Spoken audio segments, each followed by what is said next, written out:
میت اور میت کے جزا کا مقر، جہاں میت ہو یا میت کے جزا ہو، یہ ہے قبر، یہ قبر ہے۔ قبر خاص گڑھا نہیں، جہاں میت ہو وہ قبر، جہاں میت کے جزا بکھر جائیں وہ قبر۔ اب اس کا فائدہ، اگر ایک انسان پانی میں گرا، اس کے اجزاء پانی میں تحلیل ہو گئے، جہاں جہاں اجزاء گئے وہ قبر، کسی کو جانور نے کھا لیا، معدے نے سے نکال دیا، جہاں ذرات گئے وہ قبر، اگر کسی کو جلا دیا، ذرات بکھار دیے، جہاں ذرات گئے وہ قبر۔ تو قبر صرف وہ جگہ نہیں جہاں دفن ہے وہ بھی قبر ہے، جہاں میت وہ بھی قبر، جہاں میت کے جزا وہ بھی قبر۔ اب اس میں آیات اور حدیث آپ دیکھ لیں گے، کوئی بھی آیت اور حدیث ہمارے خلاف آپ کو نظر نہیں آئے گی۔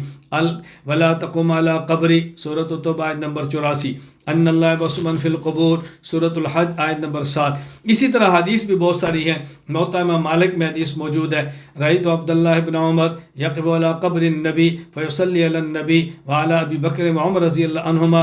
احادیث آپ کو ملے گی قبر کی اور قرآن مجید میں آیات اور حدیث۔ میں سمجھانا کیا چاہ رہا ہوں، جب آپ نے قبر کا یہ معنی سمجھا، سارے اشکالات حل ہو گئے۔ لوگ کہتے ہیں ایک شخص کو جانور نے کھا لیا، اس کی تو قبر ہی نہیں، عذاب قبر کیسے، جنت کی نعمتیں کیسے؟